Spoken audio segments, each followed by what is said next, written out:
Assalamualaikum warahmatullahi wabarakatuh. Bismillahirrahmanirrahim. Alhamdulillahi rabbil alamin. Allahumma salli wa sallim ala sayidina Muhammadin wa ala ali sayidina Muhammad. Nawaina ta'allum wa ta'lim, tadhakkar wa tazkir, wa naf'a wal intifa', wal ifada wal istifada wal hatta la tamassuki bi kitabillah wa sunnati rasulillah, wa du'a ilal huda wa dalala ala al-khair ibtigha wajhillah wa mardatihi wa qurbihi wa thawabihi subhanahu wa ta'ala. Qala al-muallif al-imam an-Nawawi fi kitabih Arba'in Nawawiyah, nafa'ana Allah bihi wa bi'ulumihi wa bi'ulumihi wa bi'ulumi sa'ir salihin bidarain amin ila anqal al-hadith al-hadi wal arba'un, kamalul iman bittiba'in nabi sallallahu alaihi wasallam. An Nabi Muhammadin Abdullah bin Amr bin As radhiyallahu ta'ala anhu qala Rasulullah sallallahu alaihi wasallam la yu'minu ahadukum hatta yakuna hawahu taba'an lima ji'tu bih. Hadis sahih wa rawainahu fi kitabil hujjah bi isnadin sahih. Al hadits tsani wal arba'un. Allahu wasal maghfirah. An Anas bin Malik radhiyallahu anhu qala sami'tu Rasulullah sallallahu alaihi wasallam yaqul qala Allah ta'ala ya ibn Adam innaka ma da'awtani wa rajawtani ghafartu laka ala ma kana minka wa la ubali. Ya ibn Adam law balagat dhunubuka 'anana as-sama' thumma astaghfartani ghafartu laka. Ya ibn Adam innaka law ataitani bi ghurabil ardi khataya thumma laqaitani la tusyrik bi syai'an wa la ataituka bi ghurabiha maghfirah. Rawahu Tirmidzi rahimahullah wa qala haditsun hasan. Baik, alhamdulillah hadirin hadirat yang dimuliakan Allah Subhanahu wa taala. Kita bersyukur kehadiran Allah Subhanahu wa taala pada kesempatan di malam hari ini kembali kita bisa berkumpul untuk mengkaji daripada pelajaran hadis-hadisnya Nabi besar Muhammad sallallahu alaihi wasallam.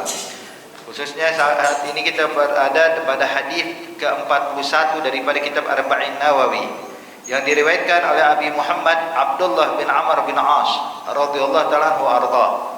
Yang mana Abdullah bin Amr bin As ini hadirin adalah salah satu sahabat yang sangat mulia di sisi Allah Subhanahu wa taala, yang terkenal adalah ahli ibadah di kalangan para sahabat. Kita tahu para sahabat adalah orang-orang yang mulia, orang-orang yang dekat dengan Allah Subhanahu wa taala. Tapi kalau seandainya dari sisi banyaknya ibadah, tidak ada yang bisa mengungguli daripada Abdullah bin Amr bin As. Sampai gelarnya Abidus Sahabah. Ya, abid ahli ibadah dari kalangan sahabat.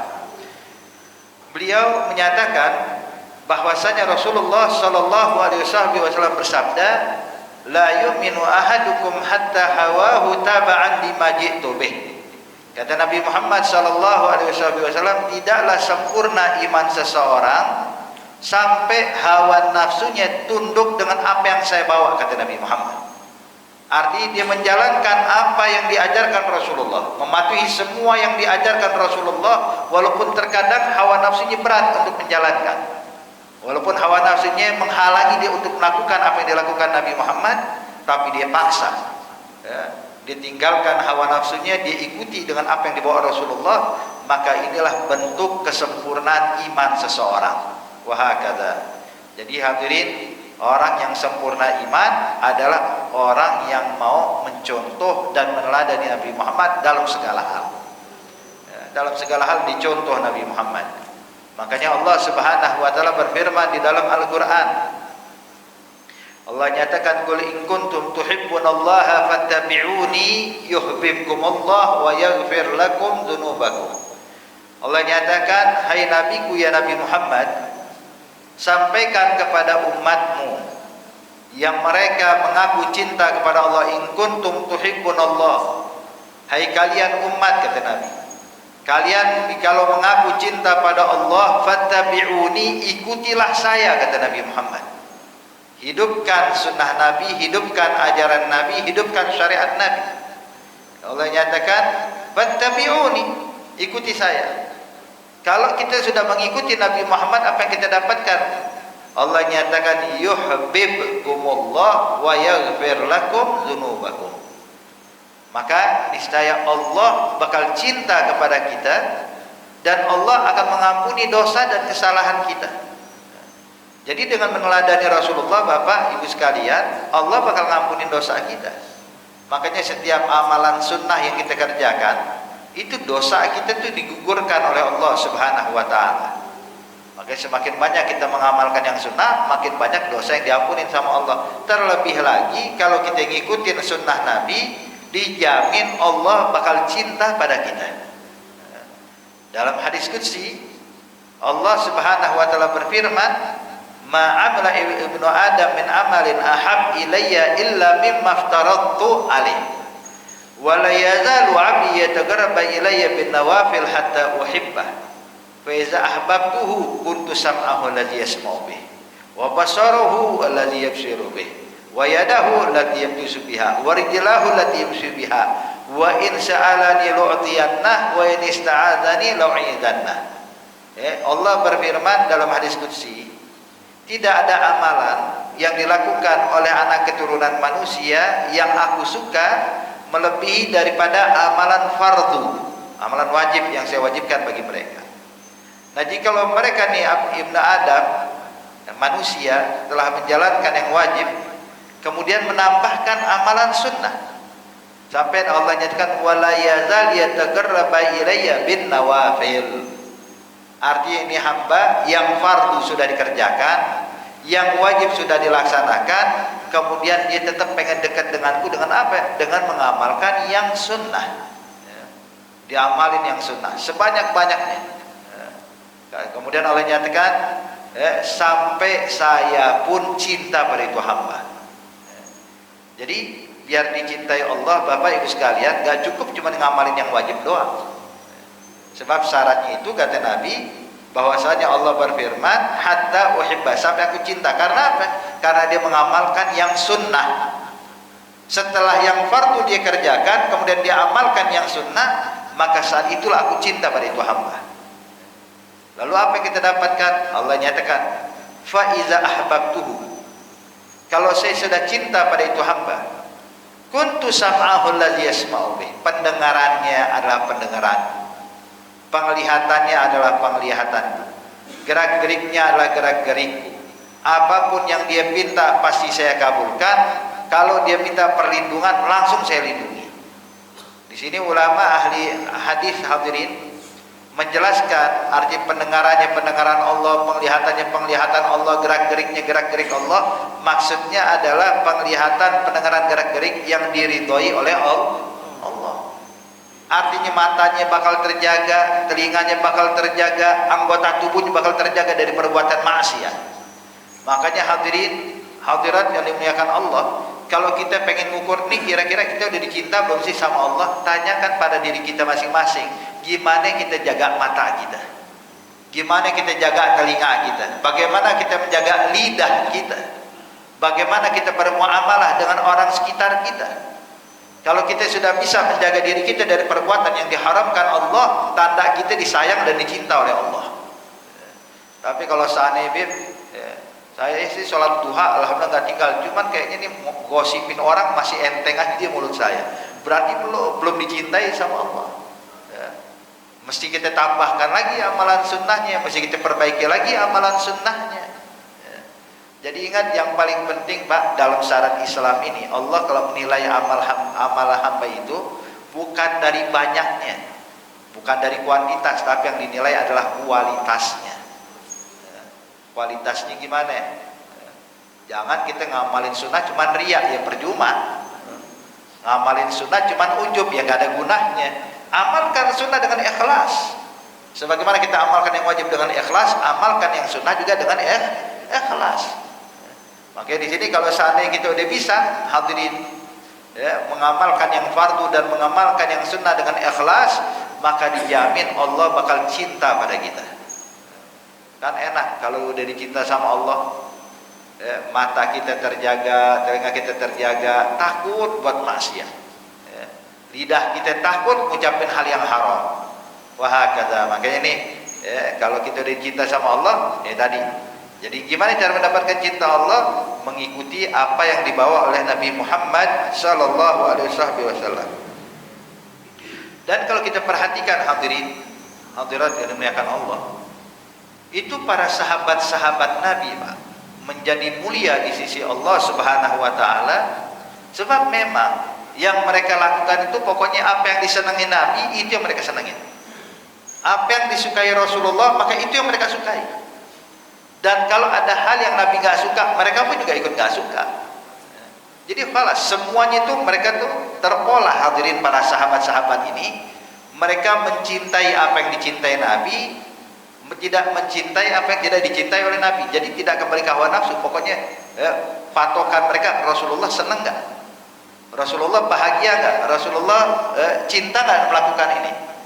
Jadi yang dilihat itu Rasulullah Sallallahu Alaihi Wasallam. Bayangin hadirin, sampai Sayyidina Anas bin Malik pernah bilang, ini sahabat Nabi, yang mana Anas bin Malik ini Bapak Ibu sekalian adalah sahabat yang berkhidmah di rumah Rasulullah selama 10 tahun. Jadi ketika Nabi hijrah ke kota Madinah, Pak, masuk ke kota Madinah, itu wanita-wanita dari kalangan Ansor, mereka berbondong-bondong menyambut Nabi Muhammad.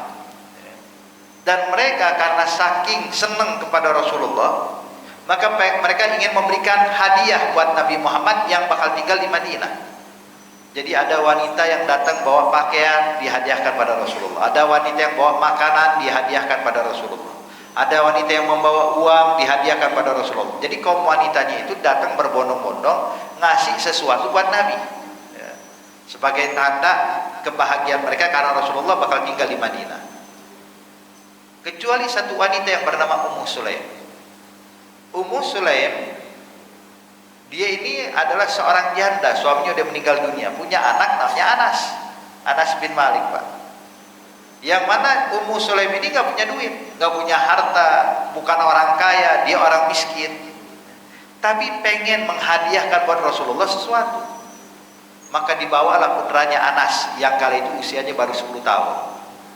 Didatangi Nabi Muhammad, kemudian dia bilang, ya Rasulullah, sesungguhnya setiap wanita Ansar menghadiahkan untukmu apapun yang mereka punya.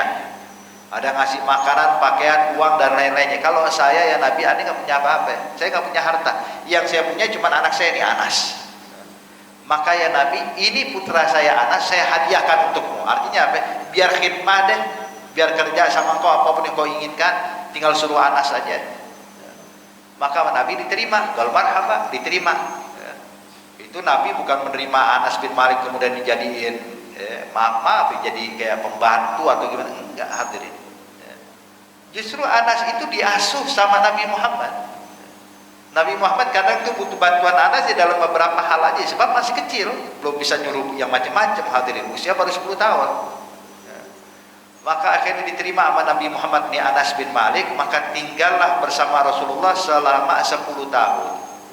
Hingga Anas pernah bilang, saya ini berkhidmah sama Nabi Muhammad 10 tahun, tapi Nabi gak pernah komplain sama saya atas apa yang saya kerjakan dan atas apa yang saya tinggalkan. Jadi Nabi kalau kita butuh bantuan manggil Anas, kalau Nabi gak butuh bantuan, Nabi kerjain sendiri. Dan terkadang kalau Nabi minta bantuan bisa Anas nggak kerjain, Nabi tetap melakukannya sendiri, artinya marah Rasulullah. Coba kalau kita hadirin, kadang-kadang ada asisten rumah tangga di rumah kita minta lakukan ini dari kerjaan, marahnya bukan main kita. Dengan ampuhnya kita merasa diri kita gimana ya. Tapi lihat apa yang dilakukan Rasulullah. Pernah nih Bapak Ibu sekalian, Nabi nyuruh Anas bin Malik, Anas, tolong berikan ini uang, belikan sesuatu di pasar. Marhaba. Anas bawa uang, hadirin. Ketika sedang jalan menuju pasar, Anas melihat teman-teman sebayanya, anak-anak seumuran, teman-temannya dia lagi main. Anas ikut main, Pak. Lupa dengan perintah Nabi Muhammad. Main Anas bin Malik sama kawan-kawannya. Nabi di rumah nungguin kok Anas nggak pulang-pulang. Pikiran Nabi jangan-jangan Anas kesasar atau bagaimana. Ini walaupun gimana ini tanggung jawabnya Nabi. Tinggal di rumah Nabi, diasuh sama Rasulullah. Maka Nabi pun merasa khawatir, Nabi pun keluar rumah Pak, nyariin Anas Bu. Nggak taunya Anas lagi lari-larian sama teman-temannya, lagi lari ke sana, lari kemari, tertawa terbahak-bahak. Anas main. Maka Nabi waktu melihat Anas main, apa yang dilakukan Rasulullah? Nabi diam-diam mendekati Sayyidina Anas dari belakang, kemudian ditangkap Anas bin Malik dari belakang dan ditutup matanya sama Rasulullah dengan tangannya Nabi Muhammad. Dipegang, didekap kayak gitu dari belakang. Terus Nabi nanya, ayo tebak siapa saya, kata Rasulullah. Maka Anas bin Malik tahu ini Rasulullah. Tahu dari mana? Dari harumnya tangan Nabi Muhammad, dari lembutnya telapak tangan Rasulullah, tahu ini Nabi Muhammad. Cuman Anas pura-pura nggak tahu Pak. Kenapa? Biar bisa terus dipegang badannya atau matanya oleh Rasulullah. Anas bilang nggak tahu siapa ini, nggak tahu siapa ini. Kemudian Nabi lepas, nengok Sayyidina Anas kepada Rasulullah. Nabi cuma bilang, Anas, mana barang yang tadi saya suruh beli? Anas bin Malik lompat hadirin gol, siap ya Rasulullah, sekarang saya berangkat. Lari ninggalin Nabi. Nabi cuma tersenyum, nggak marah. Coba kalau kita disuruh beli garam ke toko warung, nggak pulang-pulang dia main, pulang dirotanin kakinya hadirin, diomelin. Nah makanya di sini lihat gimana Rasulullah memperlakukan Sayyidina Anas bin Malik. Itu Anas bin Malik Pak pernah ngomong, kata Sayyidina Anas, terus terang, makanan kesukaan saya adalah labu. Labu. Ditanya, ente suka labu ya Anas? Memang sering makan labu? Dibilang enggak. Terus kok bisa jadi senang makan labu ente? Dia bilang, kata Sayyidina Anas, sebab saya ingat waktu saya pernah nemenin Rasulullah diundang oleh salah satu sahabat. Ini sahabat menghidangkan kuah, isinya ada potongan labu. Maka saya lihatin Nabi makan. Nabi itu sambil ngobrol, kadang nyendok makan labu. Udah habis sampai Nabi korek-korek tuh, cari lagi dalam kuah masih ada nggak labu, begitu ada dimakan lagi, cari ada labu dimakan lagi. Kata Sayyidina Anas, sejak saat itu tuh labu adalah makanan favorit saya. Padahal belum nyobain, cuman lihat Nabi seneng, saya ikut seneng. Nabi suka, saya ikut suka. Sudah begini keadaan sahabat. Itu Anas bin Malik radhiyallahu taala anhu arda. Di antaranya juga hadirin Sayyidina Abu Ayyub Al-Ansari radhiyallahu ta'ala anhu arda. Yang mana Abu Ayyub Al-Ansari ini adalah seorang sahabat yang rumahnya itu adalah tempat singgah Nabi Muhammad ketika masuk ke kota Madinah. Rumah singgah pertama. Jadi Nabi waktu datang ke Madinah kan belum punya rumah. Maka Nabi tinggal di rumah Abu Ayyub beberapa bulan hadirin. Itu tiap hari istrinya Abu Ayyub buatkan makanan buat Nabi Muhammad, makan paginya, makan siangnya, makan malam, pokoknya makan keseharian Rasulullah. Istrinya Abu Ayyub yang masak. Abu Ayyub bilang sama anak-anaknya dan sama istri, pokoknya hidangkan makanan buat Nabi, nanti sisa makanan Nabi baru kita makan. Jadi makan makanan sisanya Rasulullah. Jadi itu kalau dihidang buat Nabi Pak, banyak bukan main. Itu Nabi kalau makan kan nggak banyak, Nabi makan cuma sedikit hadirin. Nah sisa makanan tersebut yang dimakan oleh keluarga Abu Ayyub. Sampai kata Abu Ayyub, kadang-kadang nih saya sama istri sama anak-anak berebutan mencari mana bekas tangan Nabi Muhammad untuk mendapat bagian yang pernah makanan yang kesentuh dengan tangannya Rasulullah. Sampai segitunya. Sekali waktu istrinya Abu Ayyub membuatkan makanan khas kota Madinah, yang mana diparut, di atasnya ada parutan atau bawang putih yang dicincang, yang ditaburkan di atasnya. Maka waktu dihidangkan di hadapan Rasulullah, itu makanan sama Nabi gak disentuh sama sekali, gak dipegang sama sekali. Sampai Abu Ayyub nungguin, tumben Nabi gak makan. Ditungguin berapa lama lagi, lihat makanan kagak disentuh, masih utuh.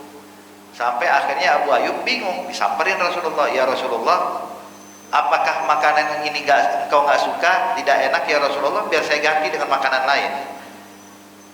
Kata Nabi Muhammad, ya Abu Ayyub, makanan ini makanan lezat, makanan enak, tapi ya Abu Ayyub, masalahnya ini ada bawang putih yang masih mentah. Kenapa? Saya ini kalau makan bakal menimbulkan bau di mulut saya. Sedangkan saya ini sering bercakap-cakap dengan malaikat Jibril. Kalau seandainya malaikat Jibril mencium bau yang gak sedap, takutnya malaikat Jibril nggak mau datang lagi. Maka ya sudah, mendingan saya gak makan ini biar saya bisa tetap ngobrol dengan malaikat Jibril. Apa kata Abu Ayyub? Kata Abu Ayyub, oh begitu ya Rasulullah. Ya sudah, kita ganti dengan makanan baru. Dan ini makanan ini makanan yang terakhir masuk rumah saya. Besok nggak ada lagi makanan kayak begini. Tuh lihat. Artinya kenapa? Dia memakan apa yang dimakan sama Rasulullah, nggak memakan apa nggak dimakan sama Rasulullah Shallallahu Alaihi Wasallam. Wahakata. Begitu juga cara berpakaian, kemudian juga cara berjalan, cara tidur, cara makan, cara minum, cara bangun, cara masuk masjid, cara keluar masjid. Pokoknya semua sahabat mencontoh dengan apa yang dilakukan Rasulullah. Sampai mereka menganggap kalau meninggalkan ajaran Nabi, meninggalkan satu sunnah saja, meninggalkan satu sunnah Rasulullah, mereka menganggap habis melakukan dosa besar. Kalau kita kan ninggalin sunnah nggak apa-apa, cuma sunnah, enteng gitu ya, cuma sunnah nggak apa-apa. Kadang ninggalin wajib nggak apa-apa, yang wajib kan bisa dikodok, enteng banget ya. Tapi kalau sahabat jangankan ninggalkan wajib, tinggalkan sunnah kayak habis melakukan dosa besar rasanya. Pernah Abu Hurairah radhiyallahu taala anhu, beliau begitu keluar dari masjid lupa dengan adab khuruj minal masjid, lupa dengan adab keluar dari masjid.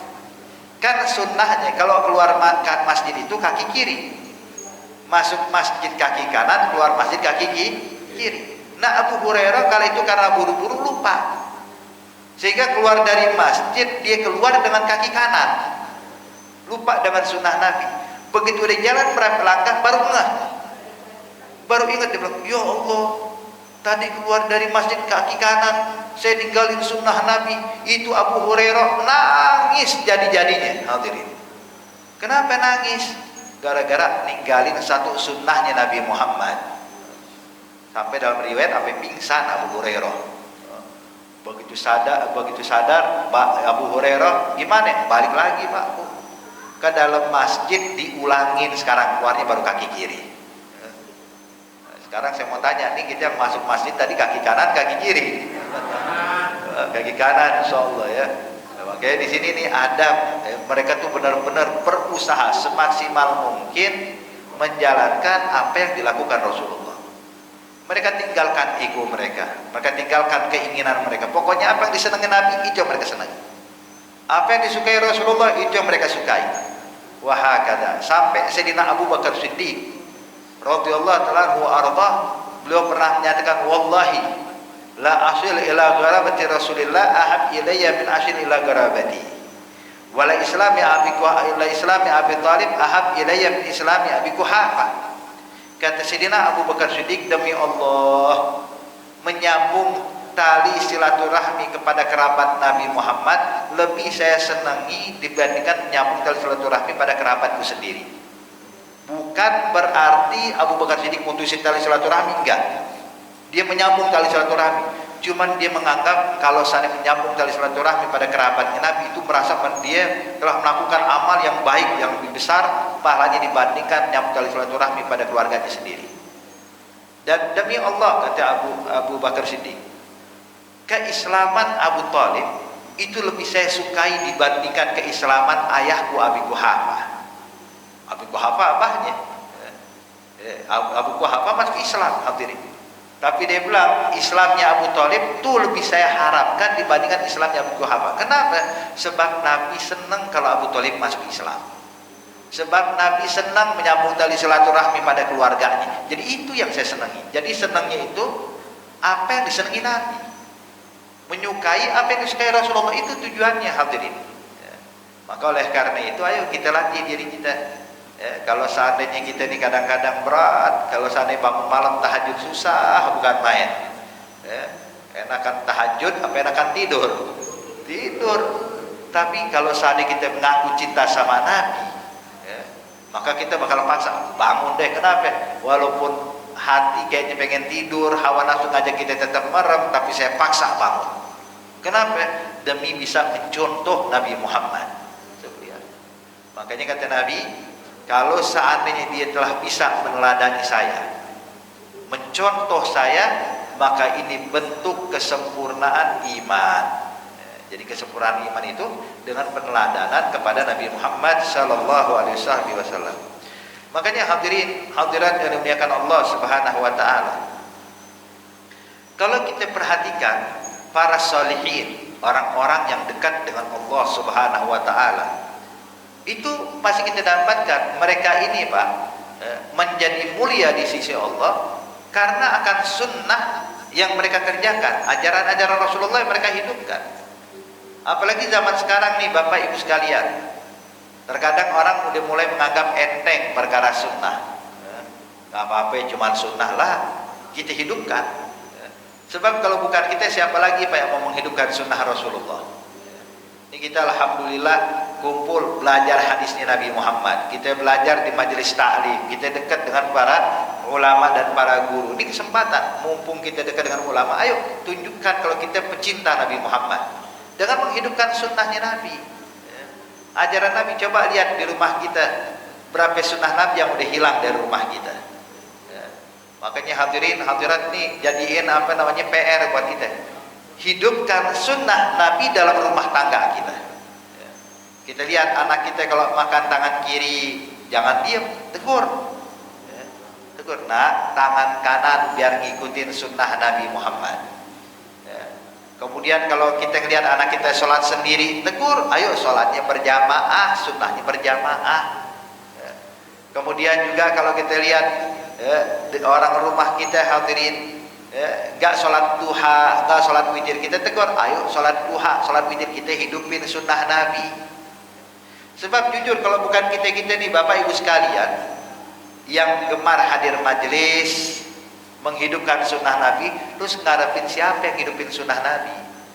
Orang yang gak pernah hadir majelis mau menghidupkan sunnah Nabi, makanya mereka nggak tahu. Sekarang kita tahu fadilahnya, tahu keutamaannya. Maka yuk kita hidupkan. Dan nanti di akhirat hadirin, itu kata Imam Ghazali ya, amalan fardu itu modalnya kita Pak, rasul mal, kayak orang dagang, orang mau bisnis punya modal. Nah modal itu amalan fardu kita tuh.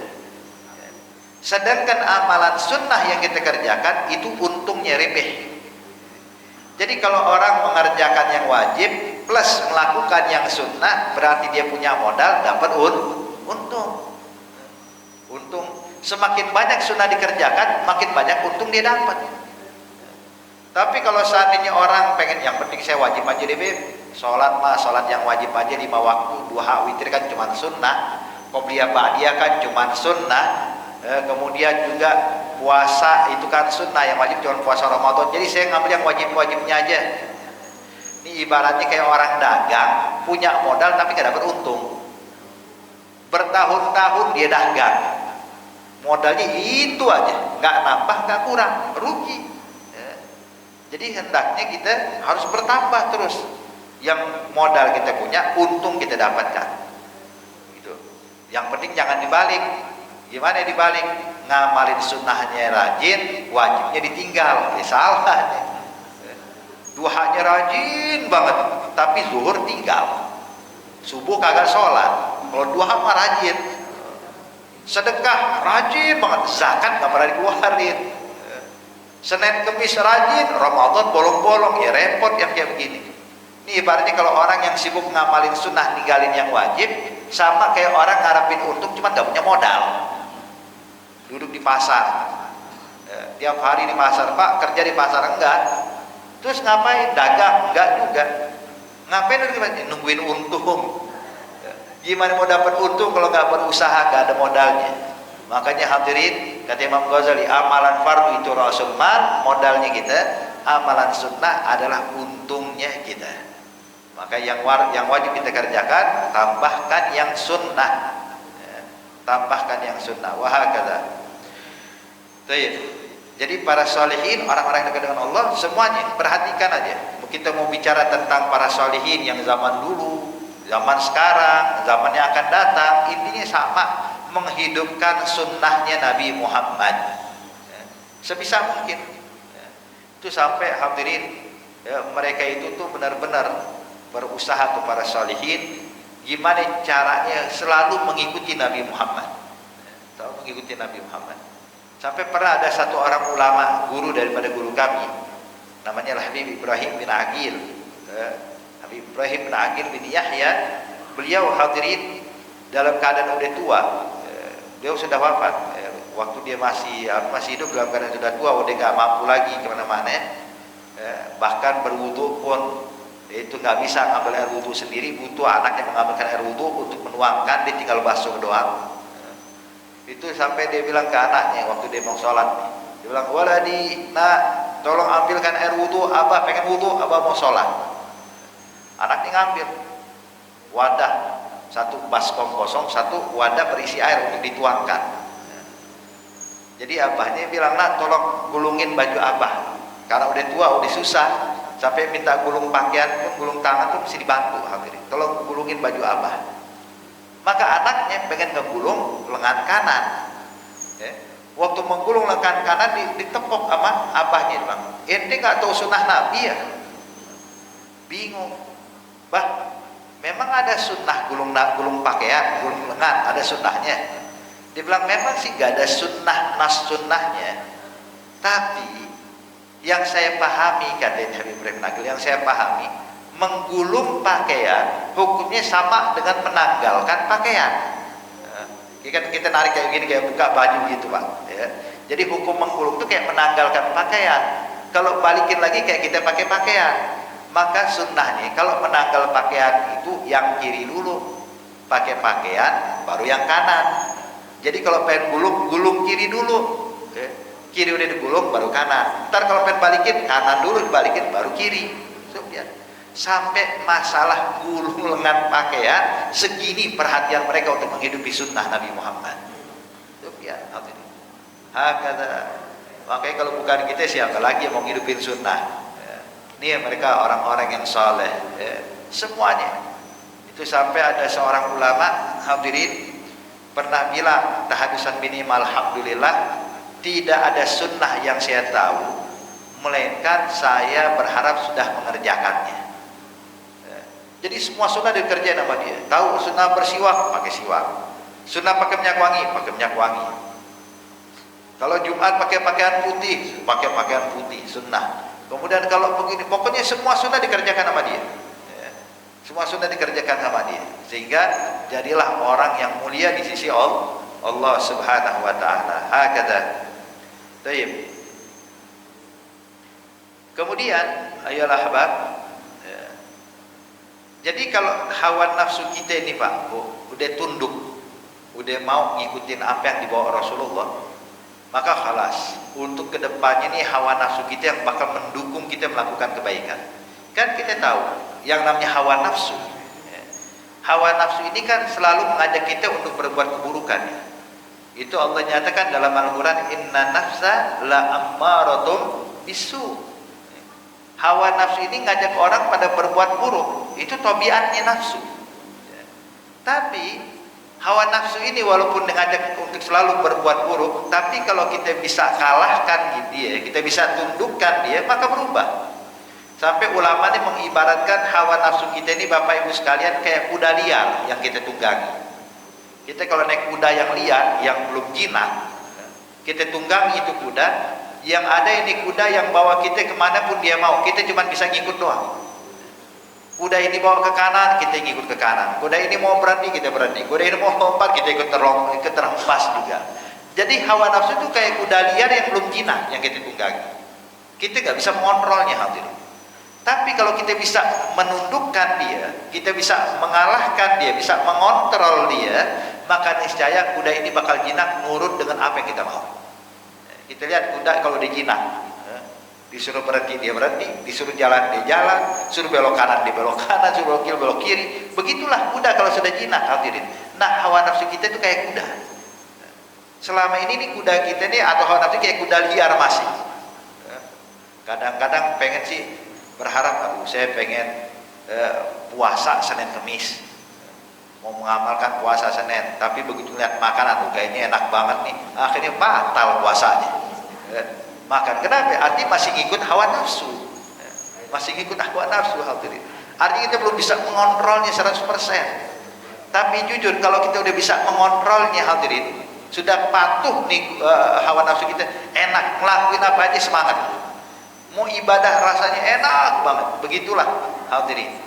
Maka itu para salihin, mereka benar-benar berusaha menundukkan hawa nafsunya dengan apa? Mengamalkan apa yang disunnahkan Nabi Muhammad. Ya. Pokoknya apa yang disunnahkan Nabi, walaupun hawa nafsu berontak, jalanin aja udah dulu. Ya. Paksakan sedikit demi sedikit untuk menundukkan dan membuat hawa nafsu tunduk kepada dia. Wahakadha. Makanya Nabi bilang, la yu'min ahadukum hatta hawahu taba'an lima ji'tu bih. Tidak sempurna iman seseorang sampai hawa nafsunya mau tunduk dengan apa yang saya bawa, kata Nabi Muhammad sallallahu alaihi wasallam. Kemudian hadis berikutnya, hadis ke-42 diriwayatkan oleh Sayyidina Anas bin Malik yang tadi sudah kita kisahkan tentang Anas bin Malik, bahwasanya Rasulullah sallallahu alaihi wasallam bersabda, kalau Allah berfirman di dalam hadis qudsi, Allah nyatakan, ya ibna Adam, hai anak keturunan Adam, kata Allah Subhanahu wa taala. Ini hadis terakhir ini hadirin, hadis ke-42 ini. Ya. Mungkin malam ini juga khatam kitab ini kita. Nah, hadis 42 ini terakhir saya tahu. Iya benar.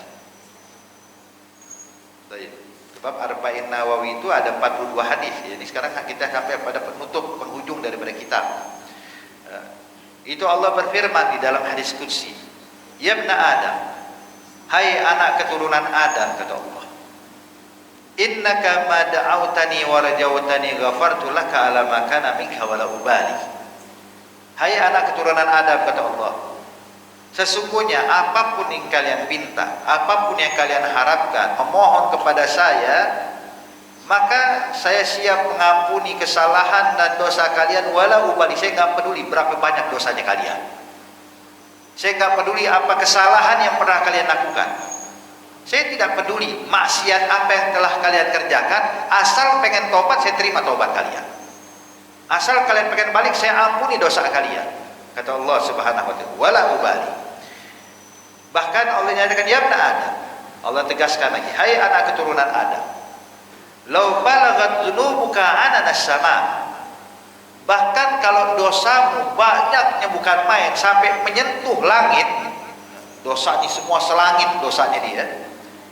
Kemastaghfartani, kemudian engkau memohon ampun kepadaku, maka kata Allah, ghafartu laka, saya bakal ampuni dosa dan kesalahan. Hai anak keturunan Adam, kalau kalian datang membawa dosa memenuhi dunia ini, jadi sedunia isinya cuma dosa dia doang, kemudian kalian datang kepada memohon kepadaku dan kalian tidak menyekutukan saya, kata Allah, maka saya bakal mendatangkan ampunan sebanyak dosa yang kau bawa, kata Allah Subhanahu wa taala. Jadi ini hadis qudsi hadirin, mengingatkan kepada kita akan besarnya ampunan Allah. Sebanyak apapun kesalahan kita, sebanyak apapun dosa kita, asal mau balik sama Allah, Allah siap ngampuni. Bahkan sampai Allah nyatakan dalam ayat Quran, Allah berfirman, qul ya ibadiyalladzina asrafu ala anfusihim la taghnatu min rahmatillah innallaha yaghfiru dzunuba jami'a innahu huwal ghafurur rahim. Allah nyatakan, hai nabiku ya Nabi Muhammad, sampaikan kepada hamba-hambaku yang sudah melampaui batas. Allah tidak menyatakan lagi yang melakukan dosa atau melakukan kesalahan, enggak, lebih dari itu, yang sudah melampaui batas. Qul ya ibadiyalladzina asrafu ala anfusihim, yang sudah melampaui batas karena banyaknya dosa yang mereka lakukan, sampaikan pada mereka ya Nabi Muhammad, la taghnatu min rahmatillah, jangan kalian berputus asa daripada rahmat Allah. Artinya sebanyak apapun dosa dan kesalahan kalian, kata Allah, saya tetap siap kok ngampunin. Saya tetap siap ngampuni kesalahan kalian, asal pengen tobat, asal mau balik. Allah bakal memberikan ampunan, dan Allah nyatakan, bilang sama mereka, innallaha ghafurur rahim. Allah itu maha pengampun, ghafur yang selalu mengampuni, rahim yang menyayangi. Inilah hadirin kebaikan Allah Subhanahu wa taala. Bahkan jangankan kita Bu, Pak. Syaitan, iblis kalau pengen tobat siap diampunin, cuma dasar nggak mau tobat aja dia. Itu pernah diriwayatkan di zaman Nabi Allah Musa alaihissalam, iblis datang kepada Nabi Musa, nggak tahu kena angin apa jadi pengen tobat nih iblis. Mungkin kena taufik atau gimana. Tahu datang pada Nabi Musa, ya Musa innaka kalimullah. Hai Musa, bukankah engkau adalah kalimullah, seorang nabi yang bisa bercakap-cakap dengan Allah? Qala na'am. Iya, kata Nabi Musa. Tolong dong sampaikan pada Allah, kira-kira kalau saya minta ampunan diampunin gak sama Allah? Nabi Musa kaget, iblis mau taubat. Jadi kalau iblis taubat kan enak Pak ya, aman kita. Nabi Musa dengar kayak gitu, itu benar mau tobat ya iblis, benar. Kalau gitu sebentar saya tanyakan sama Allah. Senang semangat Nabi Musa. Kenapa? Sebab kalau iblis tobat aman umatnya udah. Maka berkata ini Nabi Musa kepada Allah, ya Rabb, sesungguhnya iblis datang kepada saya, dia pengen tobat. Kira-kira kau bakal ampunin gak dosanya dia ya Allah? Allah bilang kepada Nabi Musa, ya Musa, bilang sama iblis, kalau benar dia mau tobat, boleh saya siap ampuni semua kesalahan dia. Saya siap ampuni semua dosa dia, tapi dengan satu syarat. Apa itu? Lakukan apa yang saya perintahkan, yang dulu pernah saya perintahkan pada dia. Apa? Sujud pada Nabi Adam. Kan dulu disuruh sujud kagak mau. Wazqulna lil malaikati isjudu li adama fasajadu illa iblis. Semua malaikat diperintahkan sujud, semua malaikat sujud pada Nabi Adam kecuali iblis. Aba wastakbar, enggak mau menjalankan perintah Allah dan sombong. Maka bilang kalau dia mau menjalankan perintah dulu tuh, dia nurut aja sama saya, ya, sujud pada Nabi Adam, maka saya ampuni dosanya dia. Nabi Musa bilang, kan Nabi Adam dia meninggal, bilang suruh sujud pada kuburan Nabi Adam. Sebagai balasan dulu, ya, sujud aja, pokoknya sujud, jalanin perintah. Kata Nabi Musa, ya Rabb, cuma itu doang syaratnya, cuma satu itu aja, sujud pada kuburan Nabi Adam, saya ampuni dosanya dia. Senang Nabi Musa, enteng nih, gampang, syarat cuma begitu doang, selesai, dapat ampunan Allah. Datanglah Nabi Musa berjumpa dengan iblis. Ya iblis, ambil kabar gembira, Allah siap ngampunin dosanya ente, cuma dengan satu syarat. Iblis nanya, syaratnya apa ya Musa? Syaratnya ente disuruh sama Allah sujud pada kuburan Nabi Adam. Iblis dengar kayak gitu langsung mentak-mentak dia hadirin, mencak-mencak marah. Dia bilang, ya Musa, ente perlu tahu ya, saya dulu diperintahkan sujud saat dia hidup, saya gak mau, apalagi kalau dia mati katanya. Jadi saya gak mau sujud pada Nabi Adam, dan biarin saya gak dapat ampunan dari Allah. Itu sampai sekarang Pak. Artinya sampai sekarang tuh iblis gak bakal dapat ampunan Allah. Kenapa? Karena sifat sombong dan angkuh yang ada pada dirinya. Makanya hadirin, artinya kalau iblis aja mau tobat siap diampunin, ya apalagi kita. Itu Allah Subhanahu wa taala memerintahkan Nabi Musa datang ke Firaun. Untuk apa? Allah pengen ngampunin Firaun. Kalau dia mau tobat aja, Allah ampunin dosanya. Kan Allah nyatakan di dalam Al-Quran, izhab ila fir'auna innahu tagha faqul hal laka ila an tazakka wahdiyaka ila rabbika fatakhsha fatarahu al-ayatul kubra al-ayatul kubra fakadzaba wa 'asa summa adbara yas'a. Apa yang dinyatakan, ya Musa, ente pergi itu kepada Firaun yang udah melampaui batas tuh. Bilang sama dia dengan kalimat yang lembut. Faqul, sampai Allah ngajarin cara ngomongnya gimana. Dia saking gimana Allah perhatian nih kepada hamba-hambanya. Qul, katakan ya Musa pada dia. Apa ucapannya orang? Fahallaka ala at-tazakka wa ahdiyaka ila rabbika fatakhsha. Sampai diajarin fahallaka ini Bu, Pak, dalam bahasa Arab itu kalimat yang sangat santun banget.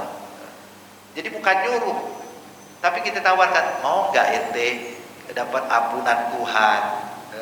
Maukah engkau mendapatkan ridho dari Tuhanmu, dimaafkan segala kesalahanmu, sehingga engkau bisa dapat petunjuk dari Allah? Artinya kalimat bukan perintah, Firaun tobat ya, enggak. Tapi sampai diajarin tuh kalimat demi kalimat oleh Allah kepada Nabi Musa. Gini cara ngomongnya Musa. Datangi Firaun, ucapannya kayak begini. Faqul hal laka ila an tazakka wahdiyaka ila rabbika fatakhsha, saya siap membantu engkau menunjukkan hidayah kepada Allah Subhanahu wa taala. Maka Firaun pun menolak. Artinya kalau Firaun kali itu mau terima, diampuni dosanya Firaun yang telah membunuh ratusan bahkan ribuan anak bayi. Hadirin, ribuan bayi laki-laki itu dipenggal oleh Firaun. Bani Israel itu ditindas oleh Firaun, dibunuh dan dibantai oleh Firaun. Artinya Allah Subhanahu wa taala siap ngampuni dia kalau dia mau tobat. Cuma dasar nggak mau tobat. Coba lihat. Allah mengutus Nabi Ibrahim kepada Namrud. Tujuannya biar dia tobat. Cuma dia nggak mau tobat, ya sudah. Padahal kalau dia mau tobat, siapapun itu Allah siap ampuni dosanya. Dan hadirin, hadirat yang dimuliakan Allah Subhanahu wa taala. Apalagi sekarang ini kita berada pada bulan Rajab, alhamdulillah. Ini bulan Rajab, hadirin, bulannya memperbanyak istighfar. Bulannya kita memperbanyak mohon ampun kepada Allah. Sebagaimana ulama menyatakan, Rajab syahrul istighfar, wa Sya'ban syahrul salati ala nabi, wa Ramadan syahrul tilawatil Quran. Rajab bulan memperbanyak istighfar, Sya'ban bulan memperbanyak salawat pada Nabi Muhammad, dan Ramadan bulan memperbanyak baca Quran. Nah sekarang kita masuk nih bulannya istighfar. Maka tanyakan pada diri kita, yuk berapa banyak kita baca istighfar. Ini mumpung kita tutup ini hadis, hadirin, penutupan dari kitab Arba'in Nawawi ini. Allah menjelaskan besarnya ampunan Allah.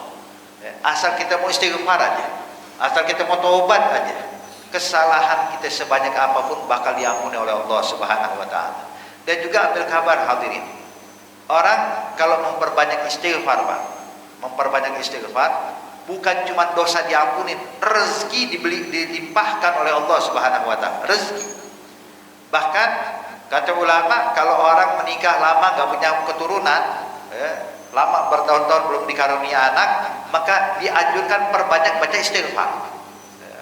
Itu kalau dia memperbanyak baca istighfar, ada tuh nanti bakal punya keturunan. Sebagaimana Allah Subhanahu wa taala gambarkan di dalam Al-Qur'an dalam surat An-Nuh.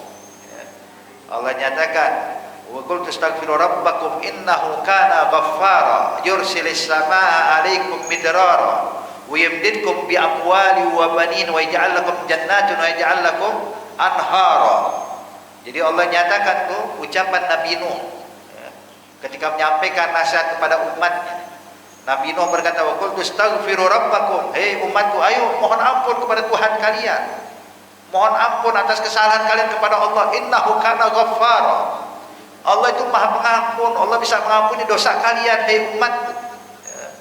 Kalau kalian dia memperbanyak baca istighfar, kalian dapat ampunan Allah Subhanahu wa taala. Yursilis sama alaikum midrara, maka kalian gak bakal lagi ngalamin panceklik.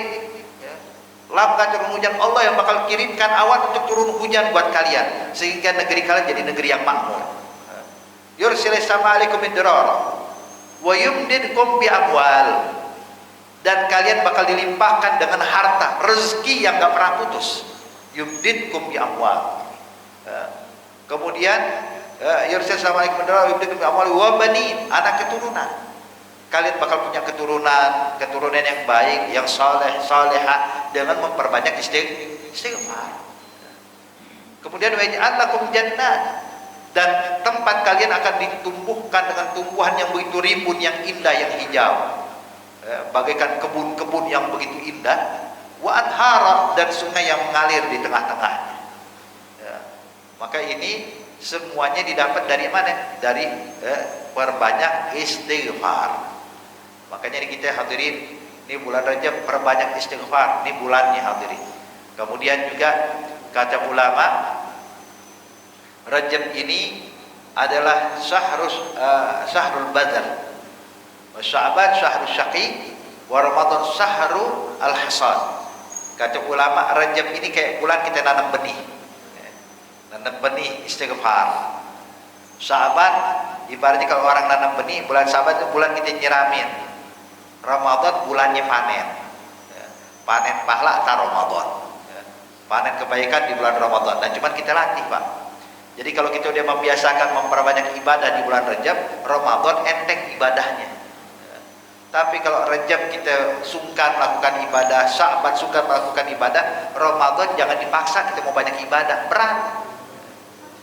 Makanya kita mulai sekarang nih, ibaratnya mulai start. Orang kalau nunggu Ramadan baru start, kita curi start dari Rajab. Curi start gimana? Yang belum pernah baca Quran, ayo sekarang udah mulai baca Quran. Baca Quran 1 juz per hari. Ntar Ramadan enteng Pak baca Quran. Bahkan sebagian orang-orang tua yang kita dapatkan itu kalau udah masuk bulan Rajab puasa. Puasa bukan sehari 2 hari, puasa 30 hari Rajab dia puasa, Sya'ban dia puasa lagi, Ramadan puasa. Puasanya 3 bulan. Sehingga kita kalau bulan Ramadan kayaknya berat banget puasa Ramadan, mereka mau enteng.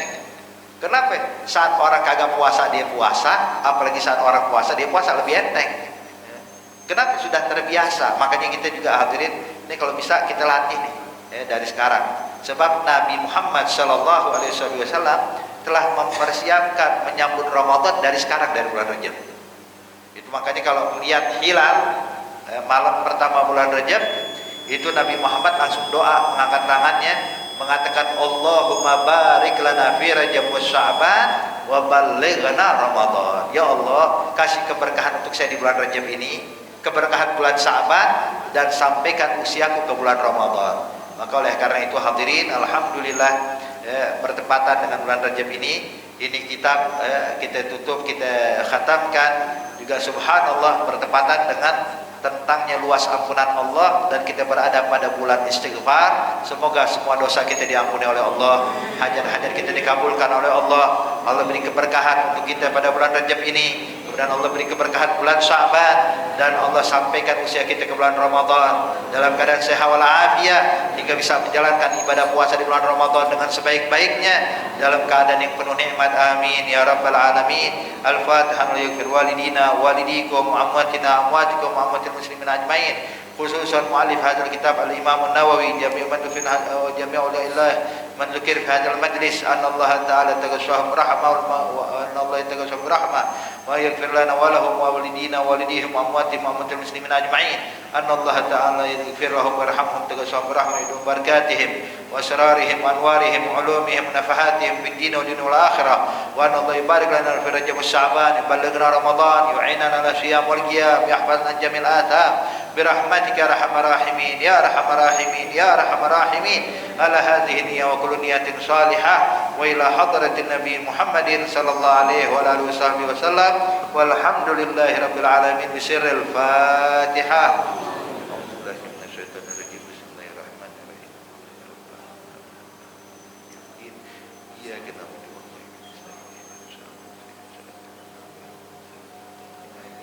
Rabbana taqabbal minna innaka antas samiul alim wa tub alaina innaka antat tawwabur rahim.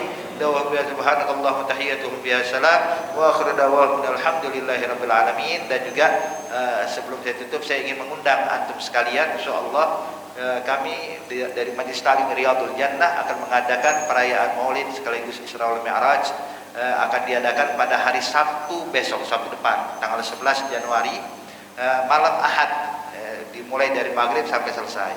Undangan untuk umum, tafadhalu, yang laki yang perempuan bisa hadir di Majelis Ta'lim Riyadhul Jannah di belakang SPBU Joglo, Jakarta Barat, dekat dari nggak jauh dari sini, lumayan.